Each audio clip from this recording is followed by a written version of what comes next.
All right, good afternoon, everyone. We're going to be starting the Urban Forestry Commission meeting in a minute. Thanks, everyone, for your patience.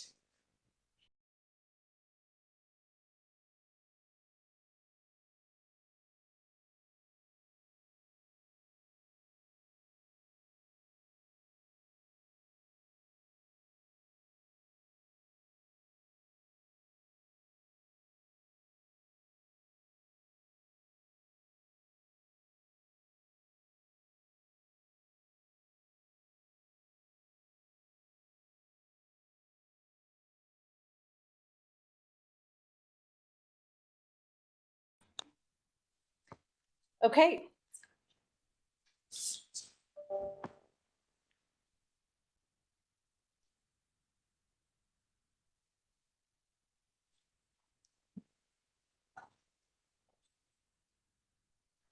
All right. Good afternoon, everyone. I'd like to call to order the first quarterly meeting in 2024 of the Urban Forestry Commission. And with that, I'll turn it over to Secretary O'Keefe to do the roll call. Thank you. And this afternoon we have Xavier Bay. Present. Jose Hernandez. Present. Bernie Jackson did submit an emailed absence ahead of the meeting. Mikhail John Baptiste, sorry. Yeah. Present. Okay, thank you. Jennifer Kipp.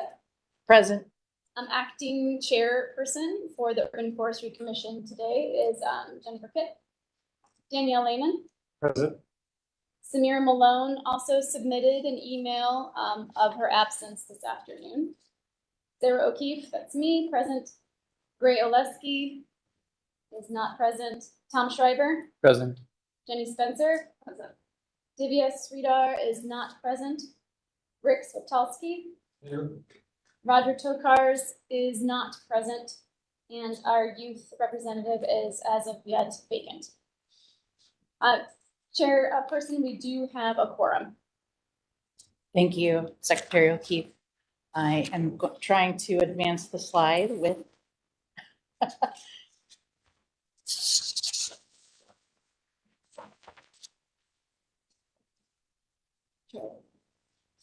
There you go. I didn't do anything.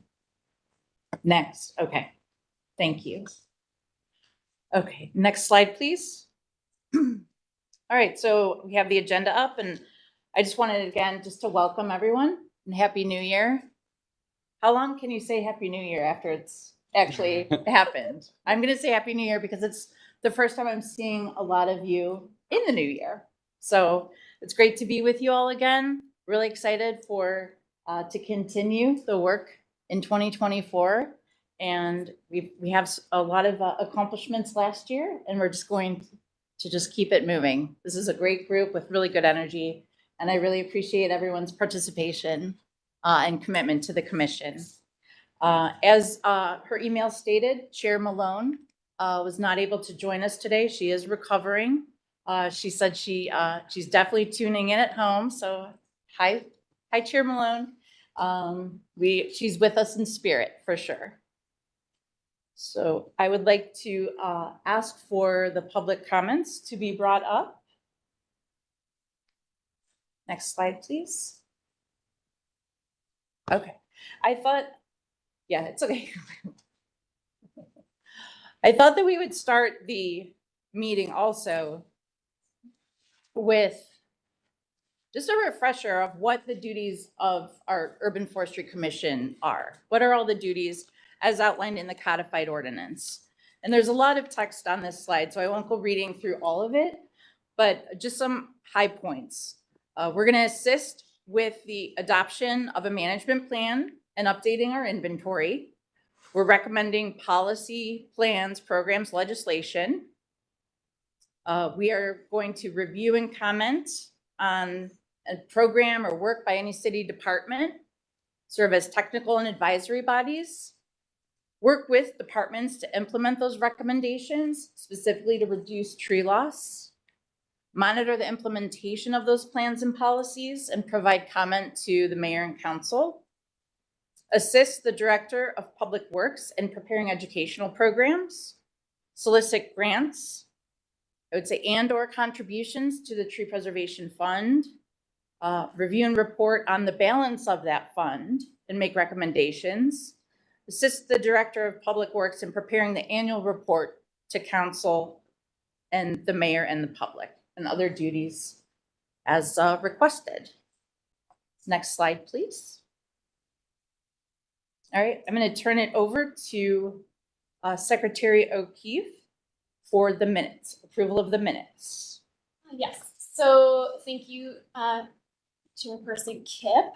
We have an adjustment to the minutes. They were emailed out a week ago. They have not been posted online because they have not been approved yet. However, the audio and video of our commission meetings are always posted within a few days after the meeting has occurred. So if the public is interested in hearing the content, they can always go to that audio and video recording.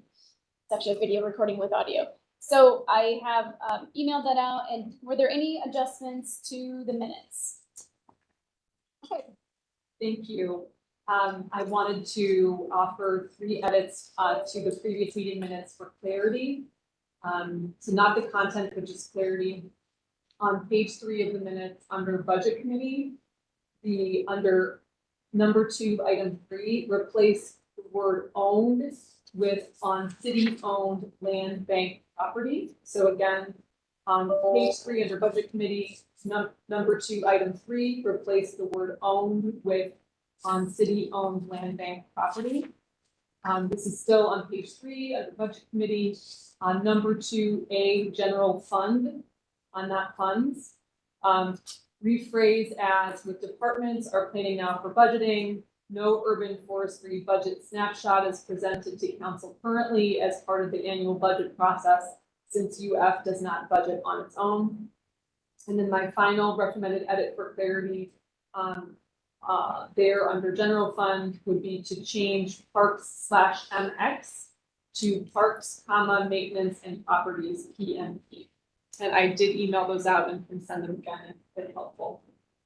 And Thank you. we'll commit to sending them more promptly as well in the future. Oh, thank you. And thank you. Any questions about the suggested edits? Okay.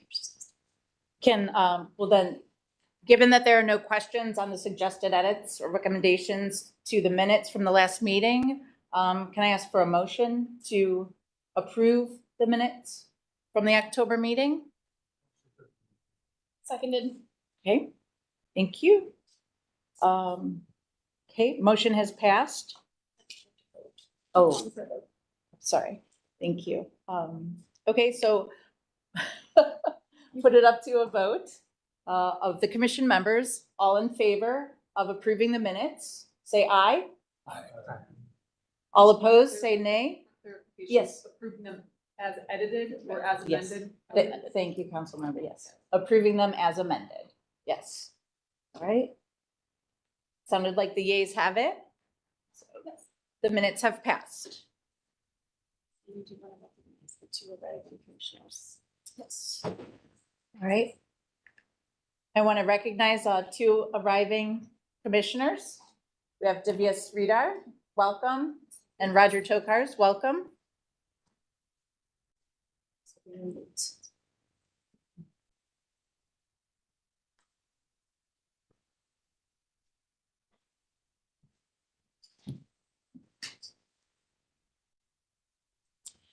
And for Roger and Divya, just to follow along on the agenda, we're on number 5, unfinished business. You're welcome.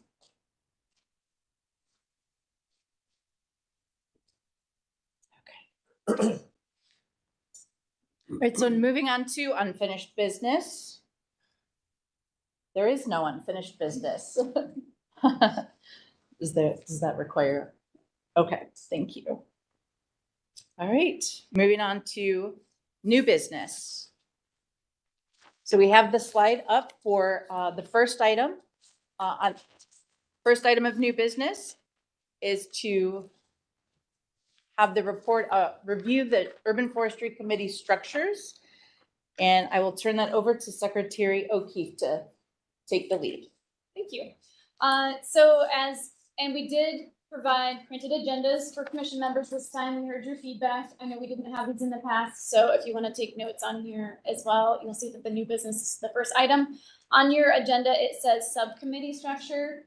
For some reason, we kept calling them subcommittees. Really, they're just committees of the commission, so you'll see that change in the slide here. It just says committee structure. So moving forward, we're just going to say committee instead of subcommittee. We didn't think that that was we needed to vote as a commission on that. We just made the executive committee decision on that one. So this is actually the review of the committee structure. So there are 4 committees currently of the Urban Forestry Commission. One is the executive committee, which is comprised of the chair, the vice chair, and the secretary.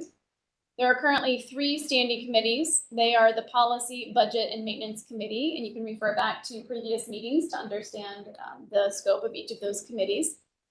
The Urban Forestry, and then here we have a subcommittee again, we'll change that to be committee. Urban Forestry Commission committee meetings are internal to the Urban Forestry Commission with report outs quarterly at these meetings. Our first report out of committees was held at our last quarterly meeting of 2023. The committees were formed just prior to that. Who does the work? Committee members are commission members. The chairperson is elected or selected by the committee members themselves. That was accomplished earlier this year. There are less than 8 commissioners at these standing on these committees. That is not a quorum. They are not subject to public laws, public meeting laws, because there is not a quorum, and they are not discussing business. So this is just a review of our committee structure that we already discussed in commission once before. We just wanted to make it clear here in this meeting today. We also, especially for the new year, there will be work to create a committee charter with goals for the committee itself. That has been accomplished to some degree, and that was an update in our last quarterly meeting, if you recall. There are templates. We have the secretariat. We will call ourselves the Department of Sustainability. We are the Mayor's Office of Sustainability. We do have a shared drive that all commission members do have access to that drive and the documents for your committees that you're on. And if you have any issues with that, please do let us know. I think that everybody has been fine with that access. Non-commissioned members, this has been a question. This was not a public comment, but this was emailed to us about non-commissioned members participating in committees. And it was also a topic of discussion within our committees. So we wanted to raise this, the executive committee wanted to raise this at this meeting and clarify. So there, we did research, best practices, non-voting members may be invited. And this is our work going forward in committees. Non-member members may be invited to supplement the knowledge ad hoc. So of the committee members themselves, like we discussed each of our committees, if there's a skill set or a gap in skill sets of the members, commission members, and we wanted to add somebody, then we could invite somebody to provide objective information that goes along with their professional expertise. And that would be on any topic that the committee decides that is relevant to that committee. Once that committee discussion has happened, if the committee themselves, and basically how the committees work, is that they will advance recommendations to the full commission if it's warranted at the committee level. If the committee just has a discussion point and there isn't anything that they want to recommend to the commission, that's fine too. You might just be, at the moment we're all attending Tree Commission Academy training. We're going to get more information that we might want to discuss at the committee level before we make any sort of recommendations up to the commission level. At the commission level is the only level where decisions are actually voted upon and made and then recommended to the mayor and the council in accordance with our rules and regulations. Back to the non-voting members, after there's some objective information shared in a committee meeting, perhaps a committee chair has invited somebody to talk about something very specific. I'm just going to use budget committee as an example. Maybe we would invite somebody to talk about some financial aspect. I might recommend, for example, as a sustainability director, that we talk about elective pay and what that means for the federal funding. We don't have any expertise in our committee currently on that, so I might make that suggestion. So then we would talk about it in the committee.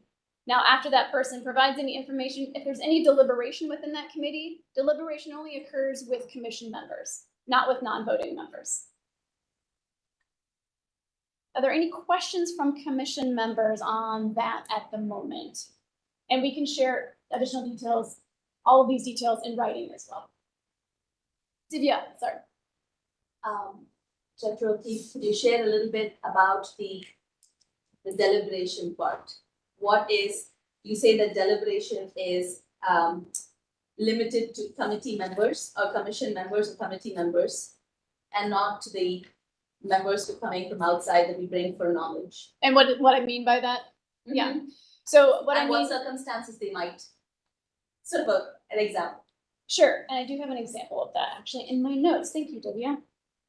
So deliberation meaning if there is a decision to be made by the committee itself to make some sort of recommendation, that deliberation and that discussion is really for commission members.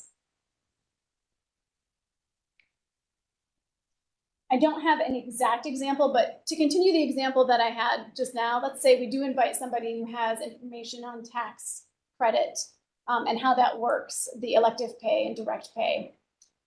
It doesn't really actually apply to trees, but that's kind of why I'm using it. So if we had that kind of expertise and we invited somebody to educate the committee members on that, so commission members of the committee, and then we wanted to talk about whether or not to use that instrument, whether or not to use that instrument would be considered deliberation, and that expert we invited in, who's not a commission member, would then need to not be a part of that discussion. Thank you. Hopefully that's helpful. It's a good question. I had a separate question. I don't know if anyone else can do it. I wanted to clarify, the bringing in it's almost like bringing in a subject matter expert for a one-time purpose as opposed to ongoing subcommittee participation. And if it were an individual who was participating on an ongoing basis, would they have a certain category? Are they an appointed subcommittee member? Is there a certain designation for the ongoing participation? I wanted to make sure I understood this sort of subject matter expert, which perhaps might be needed from time to time as opposed to kind of standing for ongoing participation. As a member of the committee, Right. a non-voting member of the A committee. non-voting member. So we did discuss this in the in the executive committee, and we did some research specifically on this and best practices. Like, so we go back to our ordinance. There are 15 members who can be appointed as a part of the ordinance. So anybody else, I would not use the word appointed to the committee, but invited to participate in the committee. That is really a committee level decision, and the best practices, if we go to Robert's Rules of Order, for example, are for smaller committees. You might have an ad hoc member come and participate. I would say the same, what we determined was that the same limitations and opportunities would apply. Have somebody come to every single committee meeting to fill that gap on an ongoing basis, for example. However, during deliberation, that person would not be a part of deliberation. And that's really the committee level vote, a committee level decision, I'll put it that way.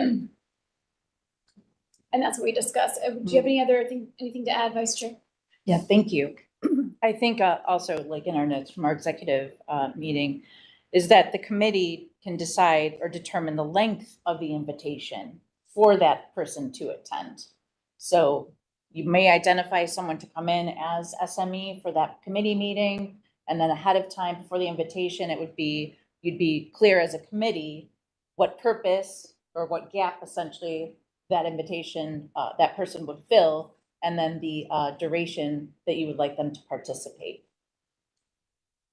And I think maybe a more applicable example would be if you're applying, so one of the duties of this organization, of this commission, is to recommend the application of grant dollars, right? And we had for a minute an ad hoc committee for a specific grant application. So that might be, okay, we're gonna have 3 meetings, and maybe in the budget committee, it would be, we have 3 meetings about this particular grant. Let's invite this person in who, the city helped hire as a grant writer or something, and they can help be a part of this committee for 3 times or whatever the meeting's duration may be.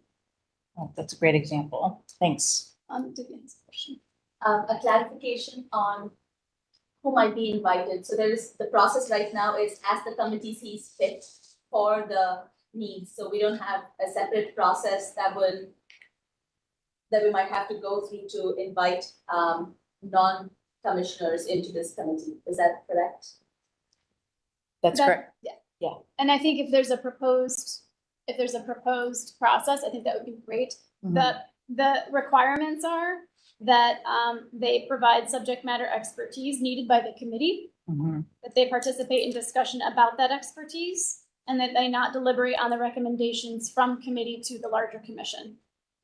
An example invitation, we'll send this out as well, is you, XYZ, are invited as a subject matter expert to offer XYZ info relative to this committee agenda item, like an ongoing item, recognizing your expertise. The expertise that we listed as examples would be a practitioner of something, a certified person, a recognized community leader, somebody who has education in that topic, somebody who has training. So a recognized leader in their space just needs to be defined by the committee as why you're inviting somebody. And then in order to present the invitation is in order to present factual, objective information to the committee. For example, not personal opinions is the idea here. So the analysis part of the discussion is really up to commission members. It is not up to a subject matter expert who is invited in and was not appointed by the mayor or by the council and who applied. This is not an asking extra members to this commission. And I think that's really important. So thank you for asking these probing questions. I would say in addition to deliberation is not the analysis of whether or not to go or no go in a decision like that, but to offer a professional opinion. Mhm. Yeah. And I just also wanted to tag, because I'm very very cognizant that not all expertise comes from formal training. Mhm. Not all expertise comes from a certificate. So that's why we have the word practitioner in there as well. Thank you for the question, Divya. Any other questions about the committees of the Urban Forestry Commission? I would just like to acknowledge and Go ahead. thank the Secretariat for setting up the Google Drives and for all of the great communication. I recognize that's a lot of work and it's been extremely helpful for our committee. So thank you. Absolutely. Thank you for that. I share that. I will say we're spending a lot of time on committee structure and structure. In our past couple of meetings, we talked about this in our Urban Forestry Commission meeting, our executive committee meetings. But I really think that it's worth it to lay out these guidelines now, and then the business of the day can be executed. So appreciate that. And if you have any feedback for the secretary position on what we can do to help facilitate, I'm glad that they're useful. They're working. Okay.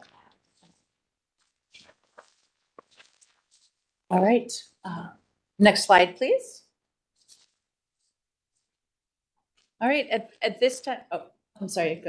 Go back to thank you. All right. At this time, I'd like to ask our various chairs of our committees to give their report out, starting with, to my right, Tom Schreiber. He's our chair of the policy committee. Thank so you. if you have some things to share, thank you. Sure. Yeah, we last met on November 27th, and the committee had a excellent meeting. If I say so myself, we mapped the tree protection ordinance and created a really cool flow chart so that we could see where the triggers for the current for enforcement of the current ordinance are. We also reviewed our catalog of ordinance that we've been collecting with thanks to the Ward 15 Steering Commission for doing most of the work in providing ordinance and reference to ordinance. We identified that there are two ordinances that we don't have in our catalog right now, the sidewalk ordinance and water pollution control ordinance that we want to bring into the scope of our committee. We found some points of inconsistency with the tree protection ordinance and other ordinance as they relate to development and building permits. And we look forward to meeting again this Friday with that as the main topic of our agenda, those points of inconsistency, and look forward to continuing to explore enforcement of our current tree protection ordinance. Can I ask a quick question? Of course. Have you put that in the Google Drive by any chance? And would you be willing to share with the rest of the commission members? Absolutely. Thank you. Great. Are there any questions for Tom, the chair of the policy committee? comments? Okay. All right. Thank you so much, Tom. Looking forward to our meeting on Friday. All right. Next, we have the chair of our maintenance committee, Dan. Well, hi, everyone.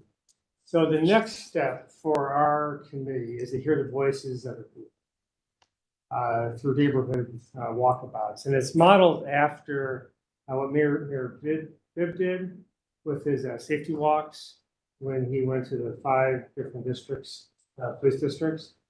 So we want to put boots on the ground, talk to residents and committee groups where they are in the neighborhood. We want to hear their concerns so we as a commission can help drive the agenda towards positive change. And we have within our committee, we have good contacts such as Gray, who lives in South Village, myself, West Side, your West Side, Mikhail over on the East Side. So that's our plan during the next quarter. And I don't know if you want to add anything to this, Jennifer. Yeah, thanks. Thank you. Yeah. I think we've had some really great conversations in the maintenance committee. And one of the questions that I think is recurring is that what does maintenance mean? Right. And I think it means different things to different people. And so that's kind of what like prompted our decision to go out in the community and to actually talk to all the residents and stakeholders. And thankfully, like Dan mentioned, we have people on the committee and on the commission who are those like trusted messengers in the communities. So we are starting in the footprint of Burton Bell Carr with Mikkel's help, and then moving on to the Slavic Village neighborhood too. Yeah, and we're working with the CDCs to put out a communication so that residents know that we're coming, and we'll learn from them and learn what's important, and then go from there. So, yeah. Any questions?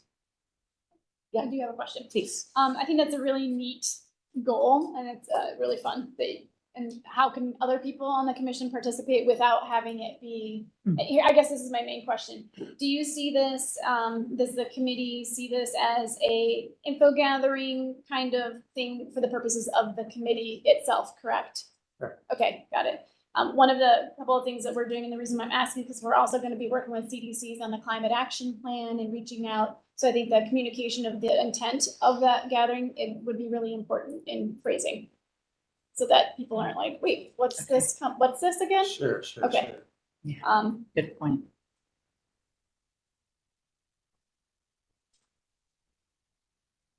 And if it makes sense at some point for it to be a commission effort, then that would be an interesting thing at some point as well. If I may add, I think that might be a welcome opportunity for commissioners to walk. Basically, it satisfies 2 purposes. One is for us to just hear and understand what maintenance needs are directly, but it also helps us understand from residents what it means for them to have a trust in a tree process and what a tree means to them beyond just a tree in terms of a liability, in terms of a benefit. How do they see it and where are they coming from? That helps all of us inform from our different seats how we sort of advocate for resources. When we're looking at the forestry and urban forestry, we're thinking about it as a shed that covers across the home and the roof and across the sidewalks, hearing overall what the concerns sound like. So that gives us a direction forward. Okay. Thank you for that, Claire. I appreciate it. And one more suggestion, and maybe it can be tied, I'm not sure, the Tree Commission Academy training that everybody's doing. I know that we did something that was training, and if that gets wrapped in somehow as a project, I'm not sure if that is eligible or not. So based on what I heard from Divya is that as the committee members of the maintenance committee will be extending the invitation to all of the commission members when we have those neighborhood and community walkabouts. So great. Okay, and last but not least, we have a report out from Council Member Jenny Spencer, the chair of the Budget Committee. Thank you very much. The Budget Committee met on December 15th. And we did, the beginning part of our discussion was around receiving updates on the ODNR IRA funding grant request, but I know we're gonna be hearing about that as an agenda item here, so I won't delve into details on that. But as a budget committee, we did have an opportunity to get an update from you, Jennifer, about the status of that, and from Director O'Keefe around the status of that, the grant application and development and what was anticipated. I'm looking forward to hearing the update today. And then we spent the remainder of the meeting really talking about, I refer to it as the work order backlog. That's maybe not a very exciting way to phrase it, but essentially, there is $2.4 million, give or take. That number changes, right? It's a fluid number. That's roughly what it was a month ago. When it comes to right-of-way tree removal work orders and critical pruning work orders that are in the urban forestry system. On top of that, there is approximately another 400,000 plus that is for right-of-way stump grinding. But the committee really talked about that 2.4 million being the priority because the human health and safety is the obligation of the city. But then I indicated on behalf of council that council also has a high degree of interest in addressing the stump grinding backlog as well. So when you take it as a grand total, it is approximately 2.9 million in work orders that still need to be funded in order to just catch up with what is in the right of way currently. It's also worth noting that that is a complaint-driven volume. And that is very different than an ongoing maintenance cycle to maintain the urban forest. So I'll come back to that as I conclude my report out. So we really just got grounded in those numbers and a snapshot of the current backlog. And what are the options for addressing the backlog? I think that the administration, this commission, and city council all recognize there is an absolute need to address that backlog. It's really been, funding has not been easy to anticipate or consistent year to year. It's been hard to anticipate what will be available. So we talked about going forward, what would be the options for addressing these needs, these work orders. One is clearly some of the grant funded opportunities that one of which we're gonna hear about shortly on our agenda. So either fully or partially addressing the backlog through grants. The second is the upcoming budget process. It's very important to note that the city's annual budgeting process that will take place in February is for the general fund. And typically general fund dollars are not used for this work order activity. However, the mayor's administration understands the scope of the challenge, and so there is a possibility that there could be a general fund proposal to address some of this. That remains to be seen what the mayor's administration ultimately proposes. There have been several meetings between council and the administration about that question. And then finally, council may choose to make an allocation. There is a one-time source of unallocated funds for 2023, and the council president is weighing some competing priorities, but this is very much on council leadership's radar. So there's a chance that we could address some of these necessary work orders through unallocated funds from 2023. But I don't have any good news to share today, just to share that this is still very much seen as a priority and understood broadly on council as being important to address. So that's kind of how we spent our December 15th meeting, talking about addressing the backlog. But ultimately, and I look forward to the next budget committee meeting, I think the purpose of the committee will be to work towards recommending a sustainable source, right? Ultimately recommending to this commission that would further recommend to the administration and to council what is the sustainable source or sources of funding to maintain our urban forest on a regular, recurring, and anticipated cycle. So it's not catch up or emergency based work only. So that's ultimately what we're working on.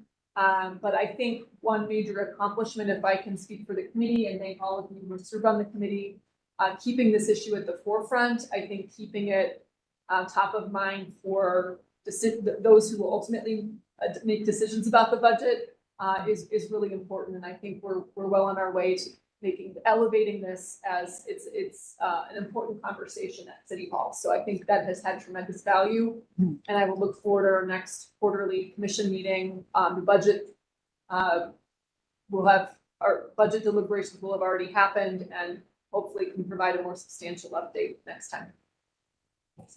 Yeah. Thank you so much, Councilmember Spencer. Are there any questions from the commission members?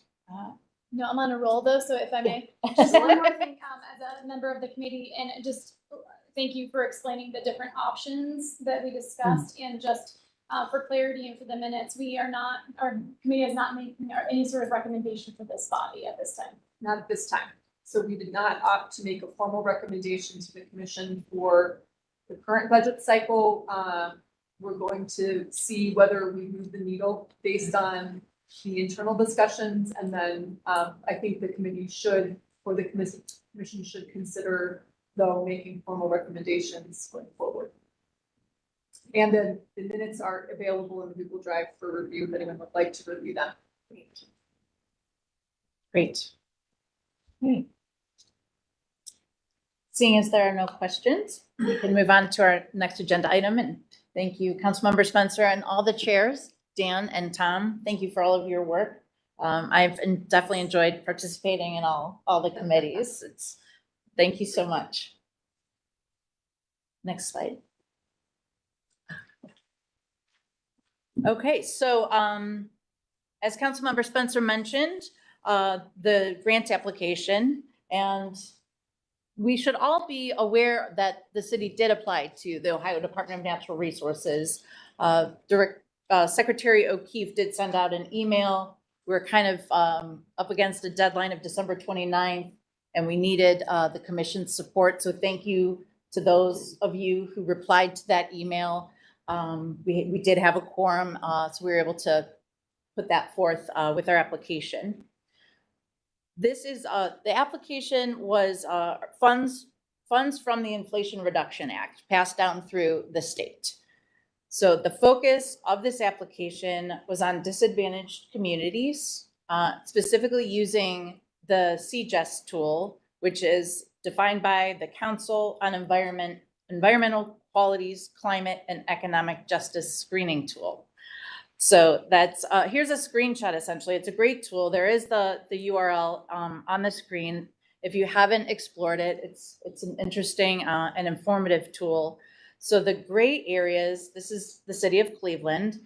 The gray areas are the disadvantaged communities, and that's all based on a whole series of metrics that thankfully Anna helped me kind of work through based on all kinds of factors that basically gets you to the disadvantaged, I guess, label, if you will.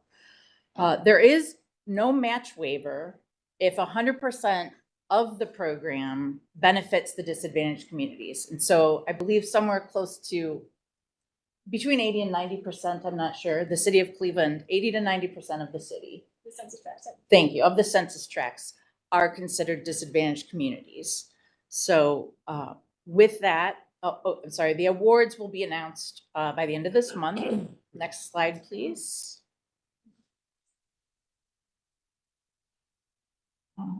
So what we, there was some notes in there that I missed. Basically, you can apply for up to $1 million if your grant is going to benefit 100,000 or more of the population in specific census tracts. So we obviously applied, we applied for as much as we could, nearly. We applied for 975,000 because there were so many options in terms of disadvantaged census tracts that we could, help, that we could benefit. And we actually had to put those census tracts specifically in the application.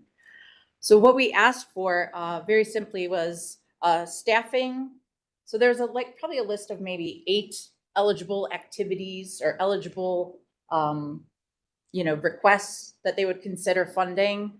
Staffing was one of them.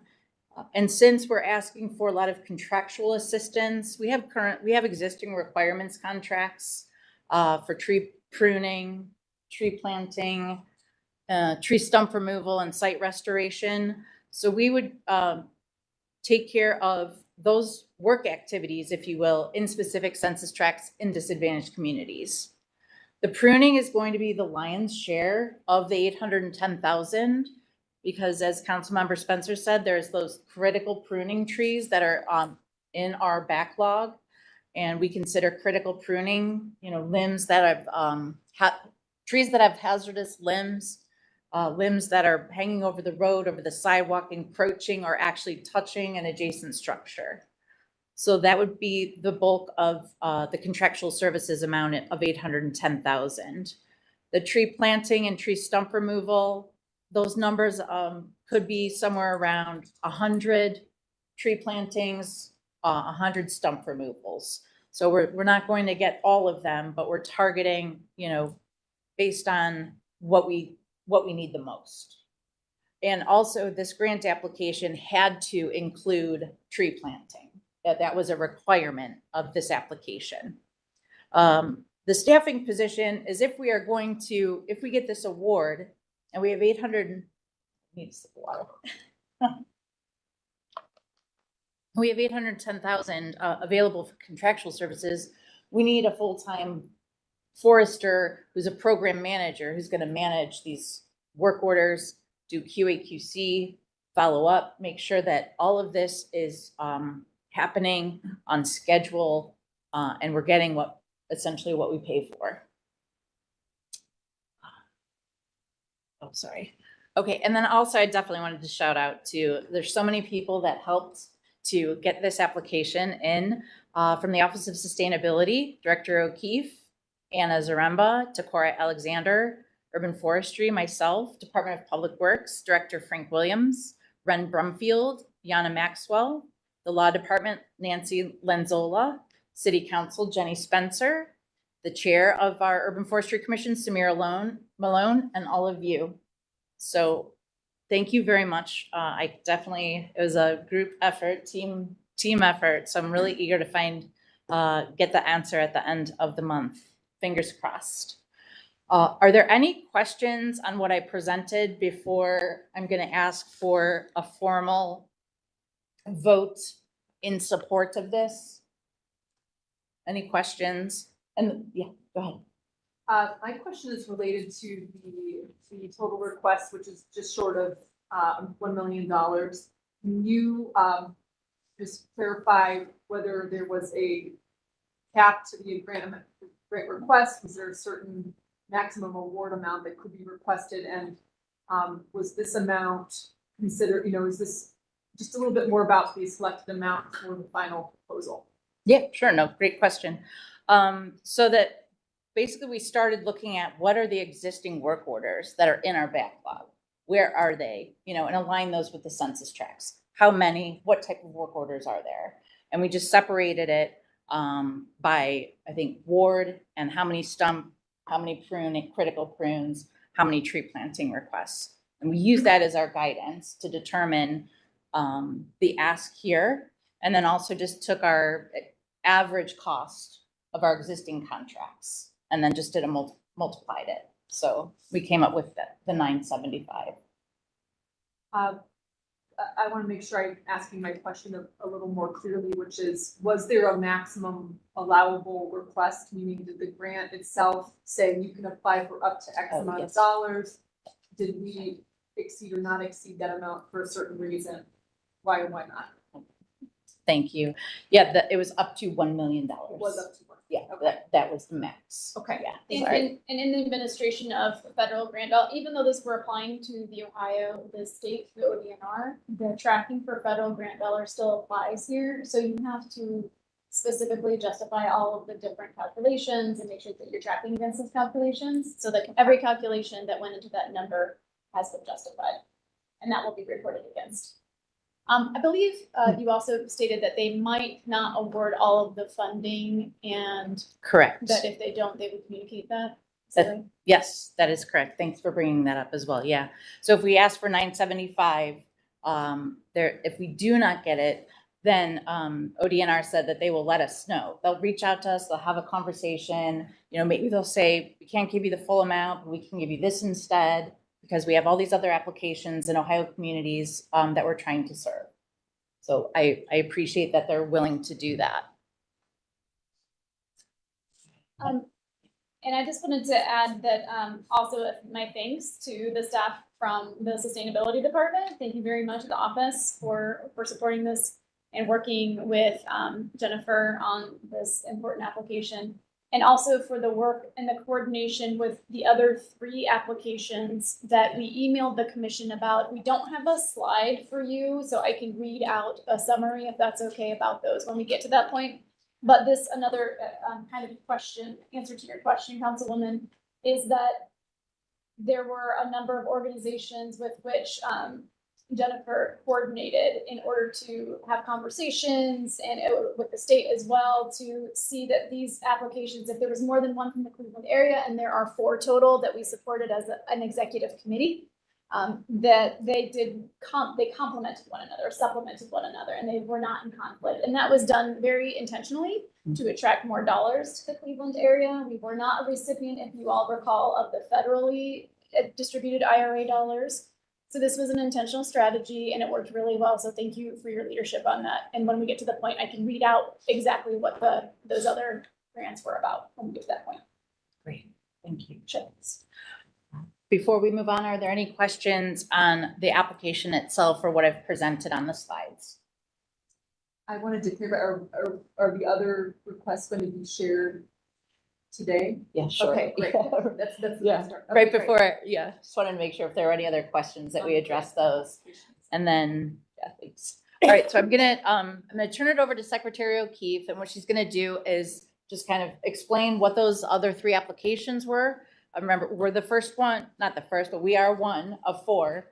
And it's, again, to reiterate what she emailed prior to. Thank you, Chairperson. So what we're doing here is I'm going to, since we don't have, for the benefit of the public and for a reminder of all the commission members, this was an application that was submitted or due on December 29th. The NOFO was dropped after our last commission meeting. So there was not an opportunity as a commission to address a letter of support, which is one of the requirements for this grant application, is to have a letter of support from commission members. The strategy that and as I already explained, we had a lot of coordination to do with fellow stakeholders in the urban forestry of Cleveland, not just the urban forestry office that works on public trees. There was a lot of coordination that happened. So the timing worked out such that we needed to have a letter of support. We issued a letter of support from the executive committee. This was shared via email to all commission members. And the request via email was, please let us know if you support this move. There are 4 applications. One we went over in detail. I will summarize now the other 3 briefly. We did receive already email confirmation from at least 8 members. So we felt comfortable moving forward as the executive committee to submit a letter as the executive committee saying that we were providing and that we would formalize this support through a vote here at this meeting today. It does not have to be the same 8 people. So we're just going to call for a vote because there are more than 8 of us here today. So I will go ahead and talk about the 3. We've already heard about this. It's $975,000. I think we had $1 million in our email, so that is a slight correction. And then I'll go through the other 3 now. The other, starting with the Cleveland Metro Parks, I'm doing rough estimates on amounts. I don't have the exact amount. So $120,000. Cleveland Metro Parks requests $120,000 through the Urban Forestry Grants Program to plant via contractor 200 1 to 2 inch caliber native trees, including but not limited to swamp white oak, tulip tree, hackberry, serviceberry, through the Gordon Park South, throughout Gordon Park South. That is a property I believe that they now have under their control. Western Reserve Land Conservancy in the amount of roughly $300,000.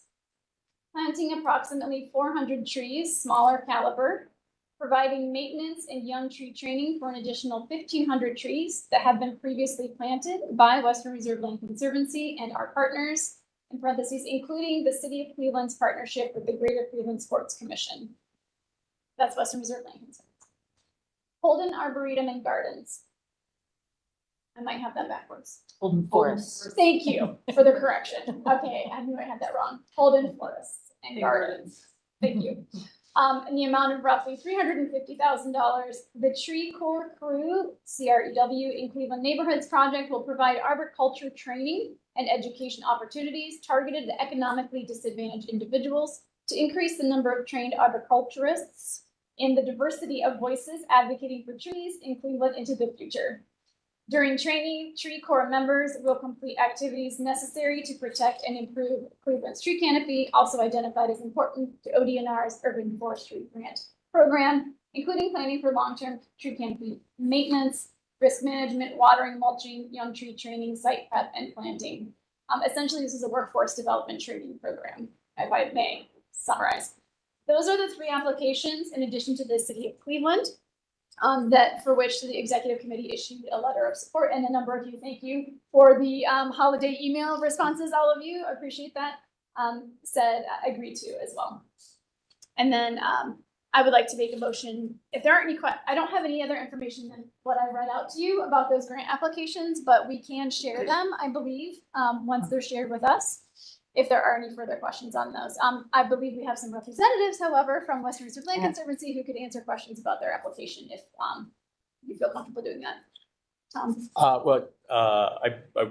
Yes, I could answer questions generally about our application. But I would also request if we vote on letters of support, if we can vote on each of the grant applications independently so that I could recuse myself for conflict For of your own, interest. oh, that makes reasons sense, okay. So why don't we do this? Why don't we vote as a group, and then after we vote, we can just recuse you from that one, so we don't have to vote Okay. 4 times? Cool. Okay. Any other questions? Okay. Okay. I would like to make a motion to vote for the full commission to support these 4 applications to the Ohio Department of Natural Resources, specifically in a form of a letter of support. We would then follow up. The commission secretary would follow up with a note to the Ohio Department of Natural Resources with the public record of the minutes. Actually, it'll have to be the video recording of this meeting stating that that vote took place, and we would share that with the Ohio Department of Natural Resources. So the motion on the table, if you want to, I'll summarize for you because I just have lots of words. Yeah, please do. The vote is to support these 4 applications and to give the Ohio Department of Natural Resources a statement saying that that support has been voted upon and all of the members that voted. Okay. That's my motion. Okay, is there a second to that motion? Yes, I'd like to second that, please. Okay. So the motion is, all those in favor, sorry, we move on. So all those in favor, I need to start what the motion is. Thank you. All right. So all those in favor of voting in support of 4 applications to ODNR and to give ODNR a statement of our support. All those in favor of that motion, say aye. Aye. All those opposed, say nay. Okay, The the motion has passed. The vote has. And Tom, did you want to raise? Yeah, I vote in favor of the 3 of the applications, and I guess present. I don't know how to vote for just to not recuse. and I think recuse that's- myself from voting on the 3rd application on the Western Reserve Land Conservancy grant application letter of support. Okay. It's noted. Thank you. Okay, thank you, everyone. We just do a round of applause because we just applied for like over $1.8 million. For the city of for Cleveland. Deadline's right over Go the Cleveland. holidays. It's in the Thank holidays. you to everyone who- Woohoo! That's right. Thank you. Thank you for that. Okay, next slide, please. Oh, yes, Divya. Sorry. Before we move on to the next one, Chair, if today, would we consider a process for us to think about the approval and letter of support from the entire commission as an executive one or as a as one that is signed by all members? Are we going to consider a process, or is that going to be determined case to case, ground to ground? My proposal would be for us to consider a process that we can decide upon upstream, so we can determine timelines that we need to have, and time-sensitive processes in the absence of a full process as well, so we can think about this. So we have a process to look at. Yeah, absolutely. Thank you for that. I agree. Yeah, having a process would be great. We can add that for discussion either at our next meeting, or we can have The executive the committee executive meeting, so to committee. speak? Yeah, Okay. yeah. The executive committee meeting, we'll add that to our agenda. I really like the suggestion. It's great. And that might be, and we can talk about this, but that might be a good process for the budget committee to discuss also. That's, Okay. okay, we'll add that to our Thanks. executive committee agenda, Chair. Mhm. Yep. Yes, please. Noted. Thanks. Thank you. Okay. All right, we're moving on to form-based code. So one of our chief city planners, Shannon Leonard, she's the chief planner for zoning and technology for the city of Cleveland. We asked her to come speak at this meeting today, and unfortunately she was unable to join this meeting, but definitely she expressed interest in giving a bigger presentation and presenting to the commission at the next meeting. So I'm just going to give you a basic overview. I attended a meeting with some sustainability folks, Complete and Green Streets, Phil Kidd, and Anna. Last week, Shannon gave us like an internal presentation on form-based code. So here I am to give you the very brief, truncated version of that presentation, just as an introduction. So form-based code it's just an entirely new zoning code embodying health, sustainability, and equity. So this picture, this graph on the screen, I really like because it just shows you bird's eye view. The current zoning code on the left is everything is separated, parcels are separated by the use, right? The commercial district, the retail district, or the residential or industrial. But the form-based code is very integrated, and there's mixed use of zoning. So it encourages walkability, whereas the current zoning code, you have to do a lot more driving to get places. So if this right now is going to be, there's plans to pilot this this code in sections of the Detroit Shoreway and Kudell neighborhood, the Huff neighborhood, and along Opportunity Corridor. And if that pilot is successful, then the new code will be expanded to cover more parts of the city as the new neighborhood plans are developed. Next slide. And why this matters to us as a commission. Why this matters to us as a commission is because there are sections of the code that do pertain to the right-of-way and tree lawn widths and tree spacing, and where is there room for trees, streetscape, like amenity space, which is kind of, this again is a slide that is pulled out of the actual draft code. So the planning commission is asking if we want to weigh in on the form-based code, these particular sections of it with respect to streetscape, screening was another one, zoning, so widths for pedestrians and furniture zones. Take a sip of water. And the first question I had, I know the slide is probably hard to see, but the furniture zone is just like that gray rectangle, like right off the curb in the image to the right. That's called a furniture zone. And that used to be called the tree lawn, right? So that's one of the things that we were talking about is there space in the furniture zone for trees? And how much width, can we play with? So those are the kinds of questions that we were asking. It was a really great conversation. And then we left the meeting with kind of, a request from Shannon, please review these specific codes internally, sustainability, MOCAP, E&C, urban forestry, and then let us know, go back to Shannon, let her know if the commission would like also to weigh in and review these specific sections of the code. Any questions? That's really all I had. Like I said, it was, I'm definitely just had training on this last week. So I have a lot to learn. But it's a little bit more manageable, seeing as how she wants us to just kind of focus on these codes that pertain to vegetation, trees, and things like that.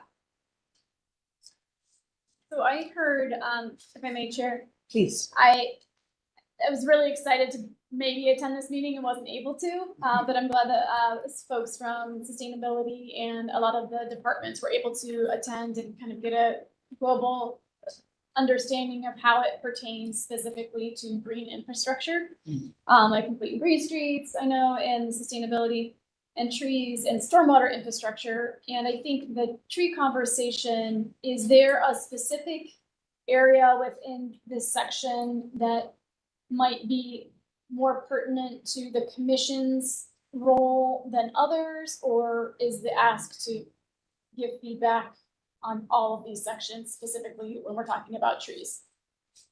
Thanks for the question. So the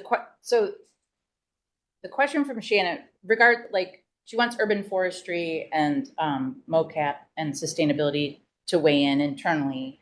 And then as far as expanding it out from there, I guess whatever, what would be more relevant for this commission would probably be like the streetscape rules and regulations. I don't know about the screening or living walls, but widths, certainly widths for pedestrian and furniture zones.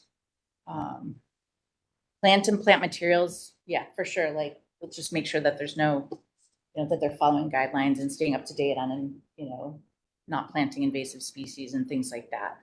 So there are some that can be pulled out of here that'll be more relevant to the work of the commission. And I'm happy to, so we have a meeting set up internally next week to review these sections of the code.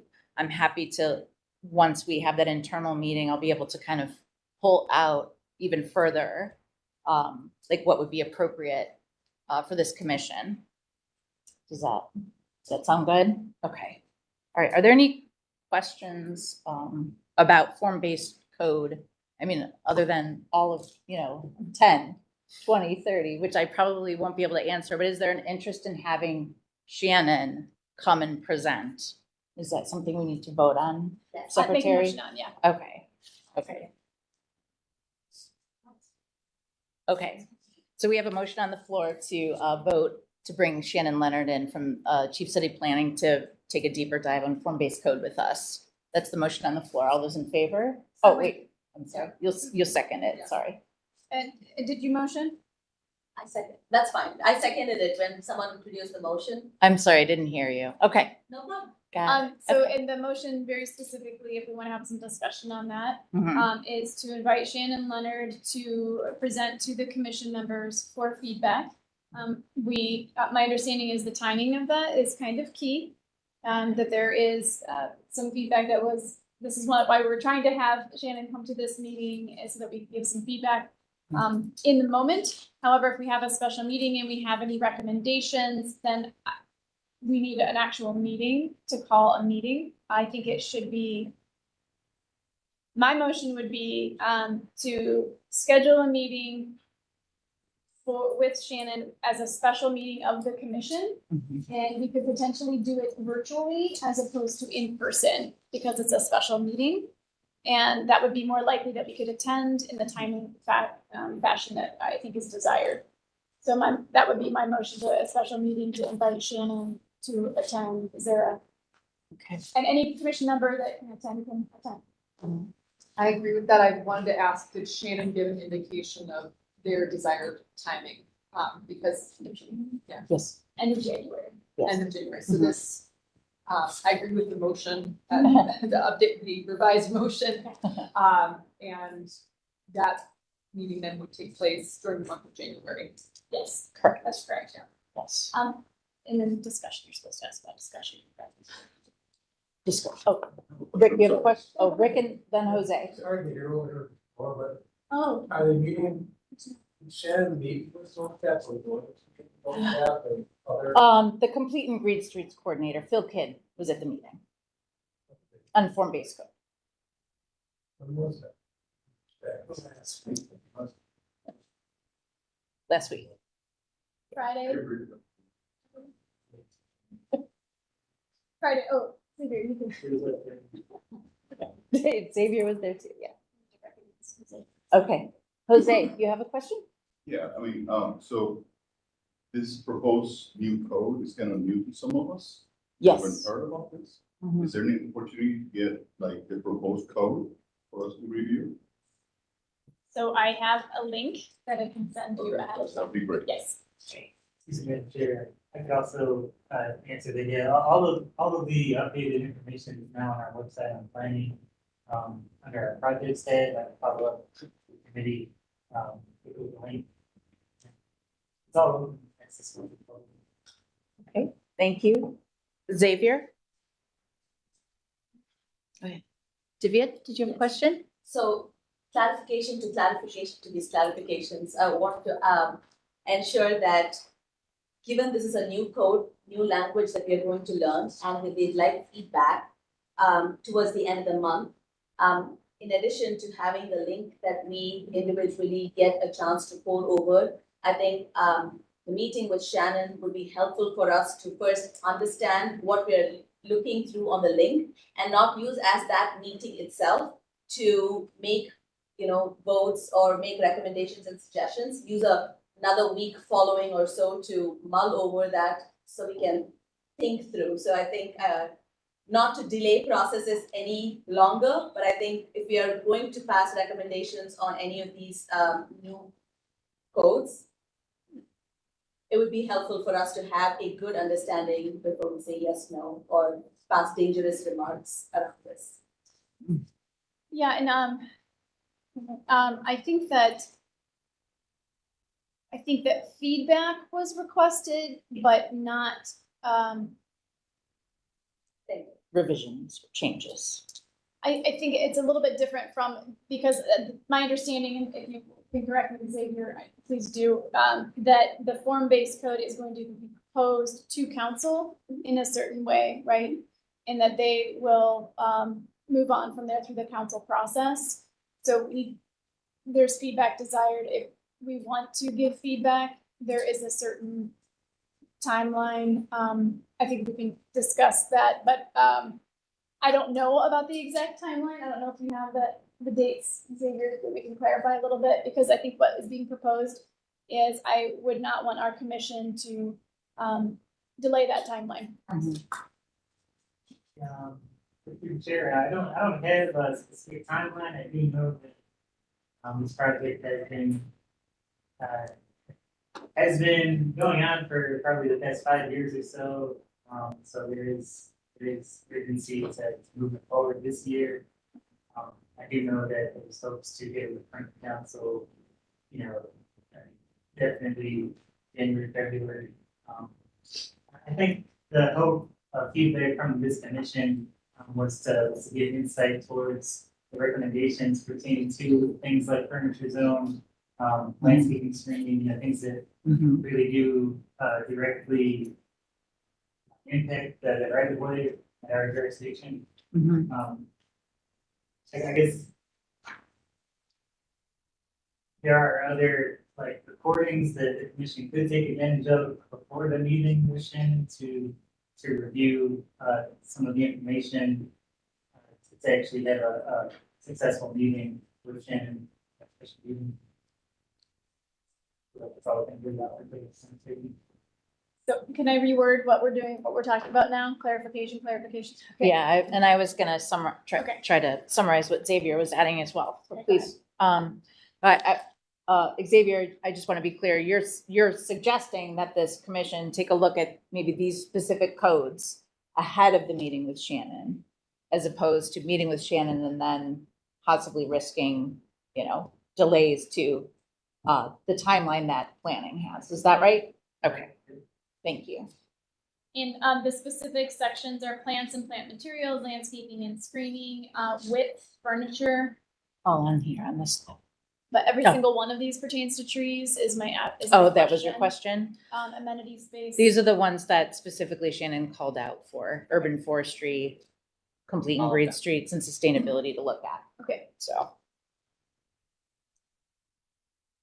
so the motion on the floor to vote, any other discussion? Sorry, Yeah. that's your job. we're a team here. We're a team here. Any other questions or concerns or points of clarification regarding the form-based code and moving forward with review of the commission? Okay. Yeah, okay. So when I hear the motion on the floor is, I make a motion, or I move that the materials cited in this presentation, the specific sections of the code, be sent to each commission member to review for the meeting with Shannon, which has to take place before the end of January.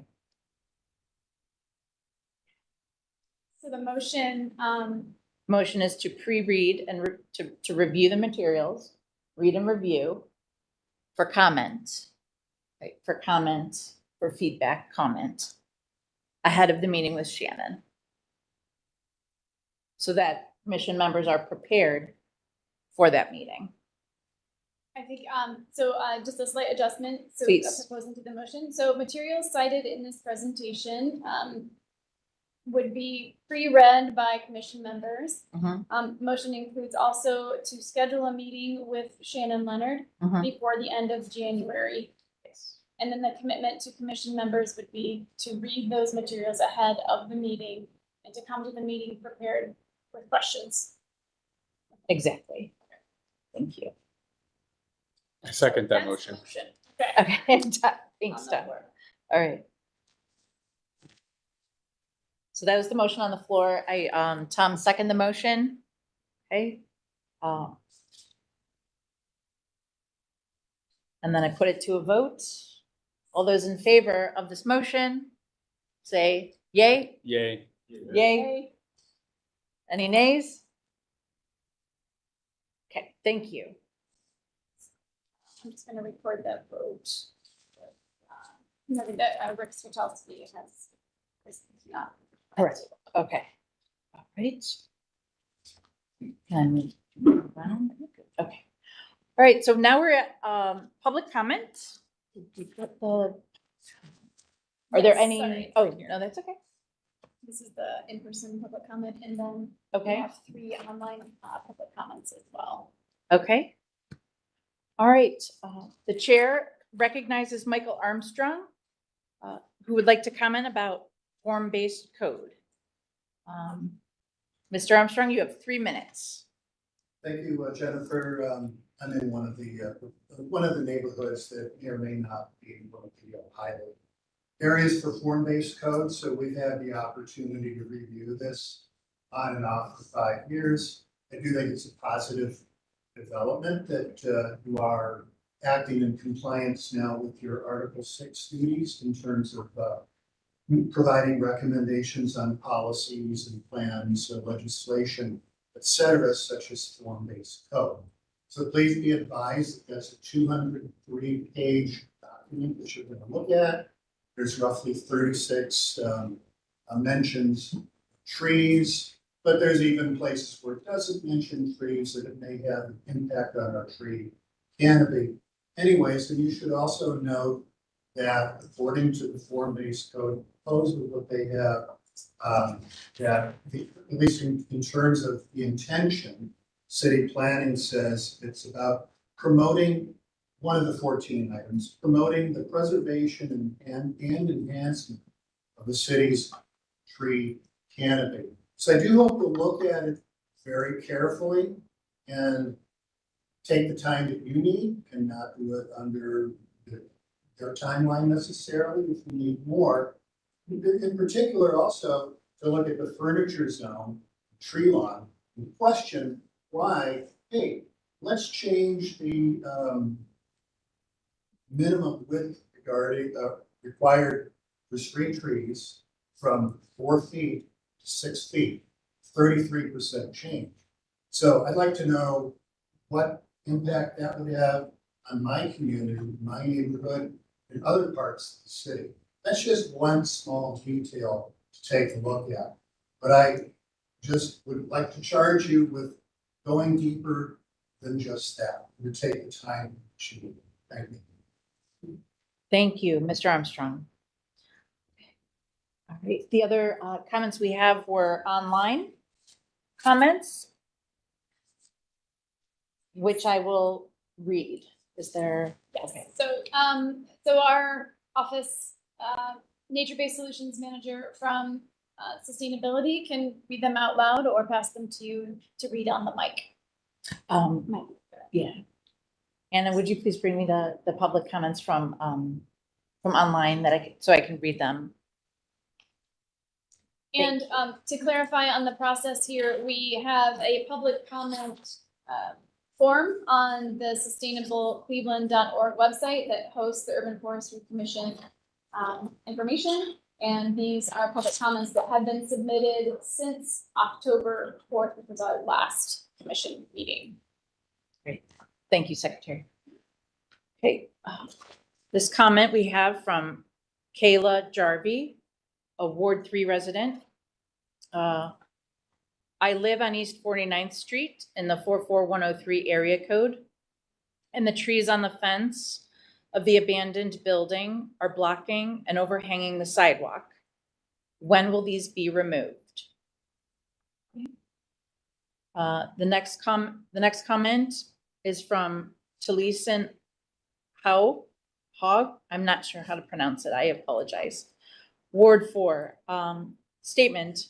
I live on Luke Easter Park, which I believe is the largest tree space owned by the city of Cleveland, and I'm concerned about the apparent lack of new plantings to maintain the tree canopy in this park. As each year we lose several mature trees due to storm events, and in the 30 years I've lived here, I've never seen a new one added. Which park was that again? Luke Easter Park. And the last comment we have is from Terry McNeil, a Ward 7 resident. His comment, when will we hear about a proactive tree trimming program for trees that overhang the road, or excuse me, for trees that hang over the roadways and sidewalks? When will we see a program that addresses the broken and fallen trees in vacant lots, as well as overgrown bushes and underbrush that blocks our sidewalks? Okay. That is all of the public comment that we've received for this meeting. I do have a note to read about public comment. Public comments are recorded as a part of the commission meeting at the discretion of the chair. If comments pertain to city operations, the appropriate departments have been asked to respond to the commenter. Other comments or questions are reviewed by the executive committee and, if warranted, recommended for further review by commission committees. If committees may recommend a response of the executive committee or full commission.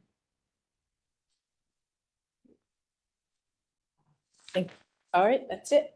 Okay, thank you, everyone. It's 5:20, so we're gonna probably move to adjourn a little bit earlier. I just want to thank everybody again for their time.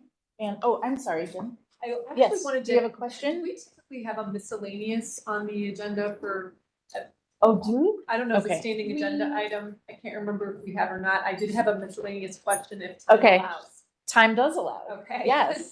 Great. Please go ahead with So your I might question. recommend, miscellaneous, if we want to do that going forward. Yeah. I simply wanted Yeah, to circle back to the beginning of this meeting. I appreciated the